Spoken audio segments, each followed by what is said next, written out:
Halo, assalamualaikum sayangku, cintaku, mengkek. Nah, ini Mbak Joy habis antar si baby ya. Terus sekalian ke dokter ya. Dokter ngapain? Si baby lagi habis dengsan atau naik gunung ya, sama guru-gurunya kemarin, sama teman-temannya sekolah, dan ternyata batuk-batuk dan pilek. Mungkin karena kelelahan, capek ya, dan anginnya itu kencang sekali yang bisa membuat flu, batuk, pilek. Ya udah, sudah di sekolahan. Nah, tak kandani guys, naudzubillah min dalik summa naudzubillah min dalik. Kalian tahu Pasha Pratiwi yang jadi ketua OSIS di Gorontalo? Pasti kalian tidak asing lagi dengan yang namanya santri murid yang namanya Pasha Pratiwi Gorontalo, OSIS Gorontalo. Oknum kepala sekolah menghohohi santrinya. Nah, Mbak Joy nggak membahas videonya, nggak membahas isi videonya, membahas inti sarinya saja ya. Inti sari kasus ini ada sebuah SMA atau SMK kayak gitu ya, di Gorontalo. Seorang oknum kepala sekolah loh ya, oknum kepala sekolah inisial D ini menghohohi santrinya yang bernama Pasha Pratiwi atau ketua OSIS ya. Menyedihkan sekali guys, menyedihkan sekali. Jangan bertanya video, jangan bertanya link, jangan bertanya apapun itu. Mbak Joy tidak membahas isi video. Mbak Joy membahas intisari dari kejadian ini. Apa kita harus tanamkan di dalam hati anak-anak kita, nggak pandang bulu, entah anak kita laki-laki entah anak perempuan, khususnya yang perempuan ya, harus bisa menjaga muruah, marwah, dan kehormatan. Kenapa? Kalian tahu sendiri, sekarang itu banyak sekali predator ya, predator. Ngerti predator? Jangan berlindung di atas kata-kata sama-sama suka. Namanya juga anak-anak kecil di bawah umur, entah itu suka sama suka, entah mau sama mau, entah ada keterpaksaan, entah ada keinginan yang ingin dicapainya, kelilit uang atau apapun itu.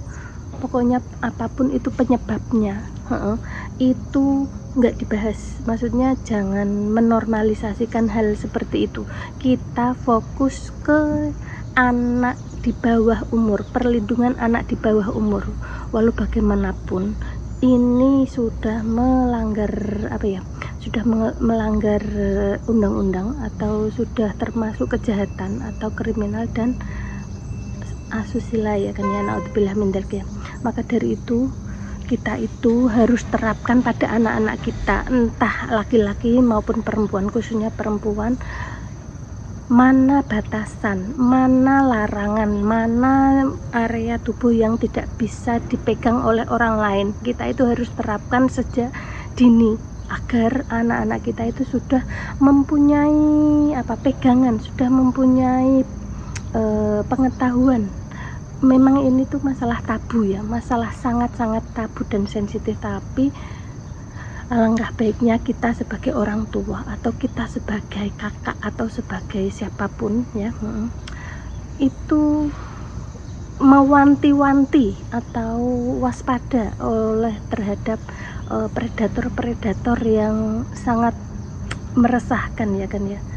Padahal baru kemarin saja itu ada kasus pondok pesantren Trenggalek ya, pondok si A, pondok A itu sudah dihukum 10 tahun. Ada lagi pondok itu di Trenggalek juga yang Pak Supar sekarang jadi DPO itu ancaman 15 tahun, tapi orangnya kabur ya kan, sudah melahirkan itu anaknya.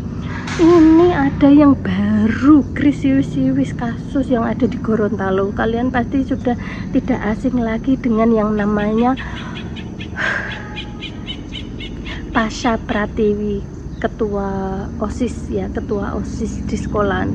Beliau itu anaknya pinter, cerdas, berprestasi dan membanggakan. Tapi sayangnya guys, di sini beliau butuh sosok ayah dan ibu. Namun status beliau ini yatim piatu. Pak kepala sekolah, oknum Pak kepala sekolah, gimana hati nurani jenengan Pak, yang seharusnya guru di gugulan ditiru, tapi kenapa bapak ya, khususnya bapak ini tega anak santri bapak.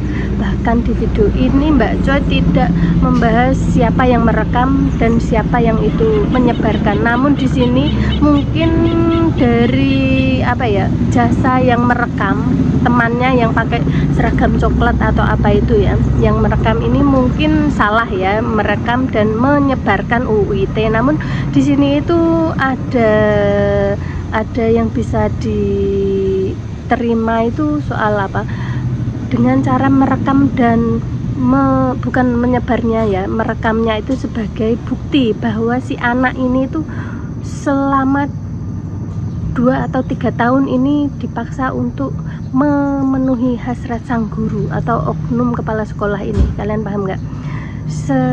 Dari tahun 2022 sampai 2024, bayangkan itu berapa tahun? 2 atau 3 tahun ya kan? Bayangkan. Makanya banyak sekali yang bilang, wah ini masa suka sama suka si Pasha Pratiwi ini sudah pro, sudah profesional atau sudah biasa. Gimana nggak sudah biasa? 2022 tahun yang lalu sampai sekarang 2024, ibaratnya hal kayak begitu tuh bersyukur ya ada yang mau merekam menjadi sebuah bukti. Sebab apa? Perbuatan kayak begitu tuh kalau cuma hanya ada saksi namun nggak ada bukti itu menyulitkan pihak penyidik ya. Maka dari itu ada bukti, ada saksi. Ini saksinya 8, ada bukti sebuah video berpart-part ya. Itu kalau nggak salah yang ada yang bilang durasi 5 menit atau berapa menit. Mbak Coy nggak membahas itu ya. Yang membahas ini tentang asusila seorang oknum guru terhadap santrinya. Buat pelajaran kita semua, jadi ibroh atau contoh yang tidak baik jangan ditiru. Naudzubillah min dzalik. Semoga kita semua, anak keturunan kita terhindar dari kemaksiatan, terhindar dari asusila dan terhindar dari kejahatan-kejahatan oknum-oknum kayak begitu ya. Untuk bapak dan santrinya, bertobatlah selama pintu tobat masih terbuka, jangan diulangi lagi. Naudzubillah min dzalik. Ya wis pesene Mbak Coy sakmono wae. Mari kita terapkan hal yang tabu-tabu, mana batasan, mana larangan dan mana itu khususnya untuk para wanita ya, apalagi anak di bawah umur ya. Kemarin itu kasus Loli ya, kasus Loli sudah ditangani. Jumat nanti si Fadil mau diperiksa. Nah ini yang ada di Gorontalo ini yang lagi gencar-gencarnya. Ingat nggak? Pokoknya kita itu harus tanamkan di hati anak-anak untuk waspada, berhati-hati. Jangan lupa speak up jika ada anak yang menjadi korban. Speak up, kalian harus lapor, jangan malu.